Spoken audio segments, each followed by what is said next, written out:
Magandang araw mga kaibigan. Bigyan natin ngayon ng reaction opinion itong post ng unofficial Ronald Bato de la Rosa solid supporters. Tungkol ito sa pahayag ng isang active Army Colonel, si Colonel Cabunok. Tungkol ito sa dalawang klase ng respeto. Respeto sa ranggo o respeto sa pagkatao. Alin ang mas importante sa dalawang respeto? Maganda itong mensahe niya. Colonel Cabunok, mayroong napapanahong mensahe para sa kanyang mga kasamahan. So, men and women in uniform. Ibinahagi ni Colonel Harold Cabunok ang dalawang klase ng ranggo na may kinalaman sa kanilang trabaho at sa kanilang pagkatao. Dito sinabi niya ang kahalagaan ng pagbibigay ng respeto sa kapwa, anuman ang ranggo nila. Ayon kay Cabunok, pag nagretiro na sila, ay mawawala rin naman ang kanilang ranggo at tanging matitira na lamang ay kung paano naalala ng mga tao ang kanilang pagkatao. Okay. So ito yung kanyang exact word. Dalawa ang klase ng respeto.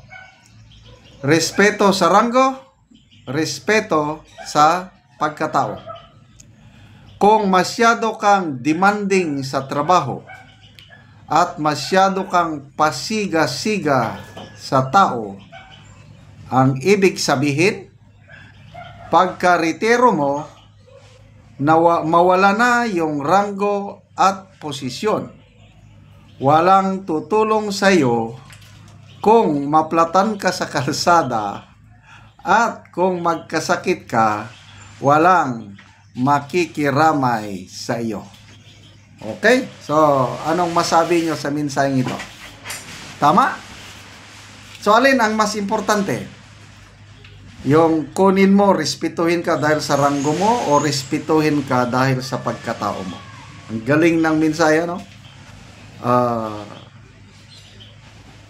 Ang iba, nag-iisip dyan na habang buhay, powerful sila. Kasi may ranggo at posisyon. Hindi lang sa men and women in uniform, kahit sa government offices din. Pwede kang mayor ngayon, gobernador, pwede kang congressman, pwede ring presidente. Pagdating ng panahon, mawawala din yung kapangyarihan mo. So pag wala na yung kapangyarihan, wala ka na sa posisyon, government man o men and women in uniform, babalik at babalik ka sa yung ikaw na lang. Ano ang mangyayari sa iyo? So, sana itong mensaheng ito ni Colonel Cabunok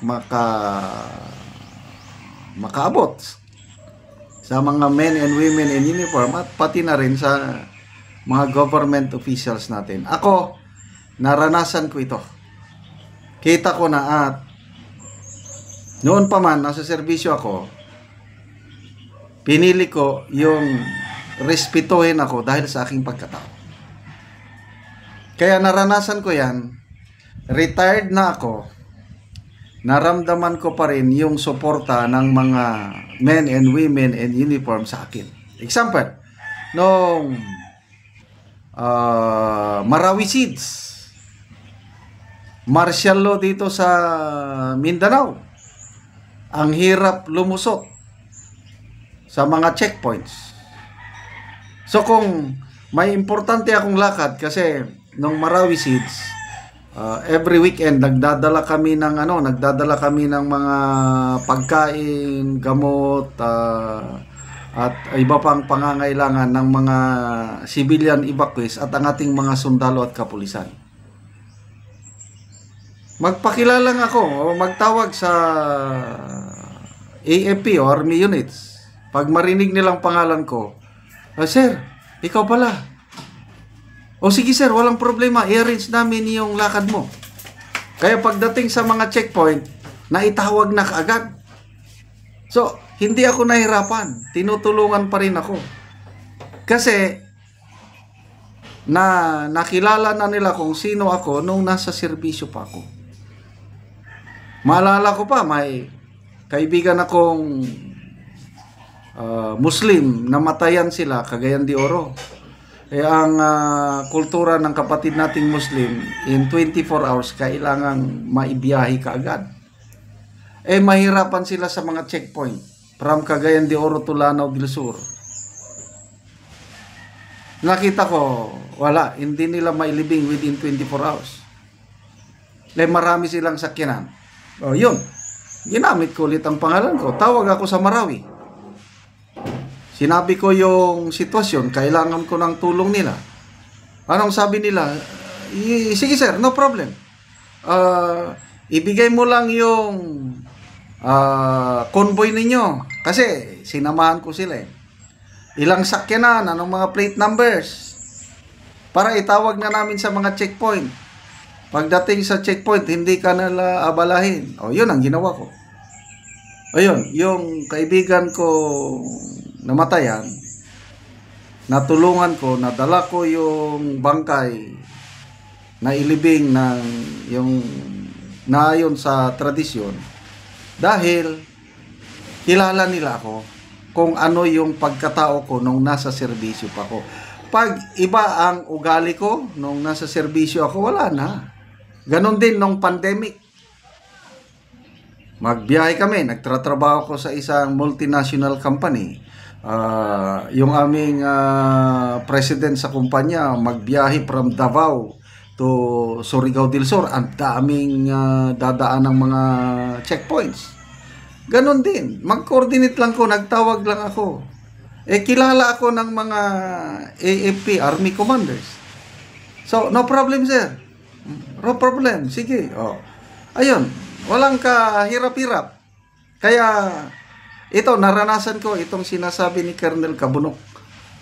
Respeto sa pagkatao, yun ang mas importante. So, yung iba dyan, kahit ano pang ranggo mo, 4-star general ka ba, pag hindi mo inalagaan yung pagkatao mo, nako, pag-retire mo, ayan na, kung ano ang itinanim, yun din ang aanihin mo.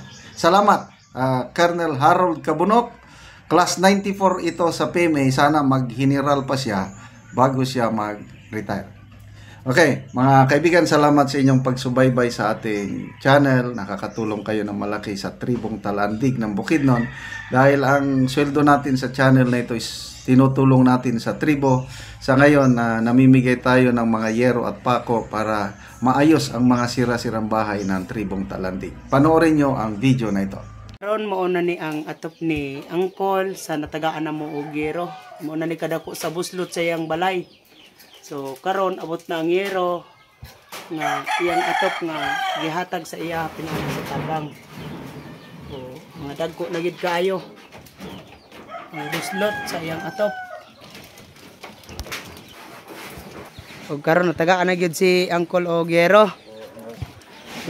Makatop na gid siya karon. Hindi sinisato pa.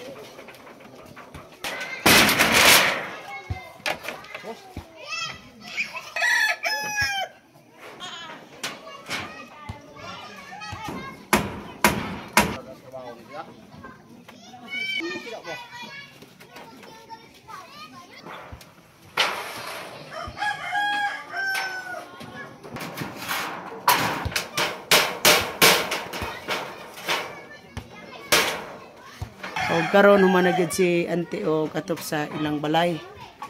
So, ante unsay mong ikasulti ante nga karon maayo na ang inyong atop. Salamat gyud sa Ginoo nga dili na gid mi ulanan. Oo. Naibahaw ko dayon.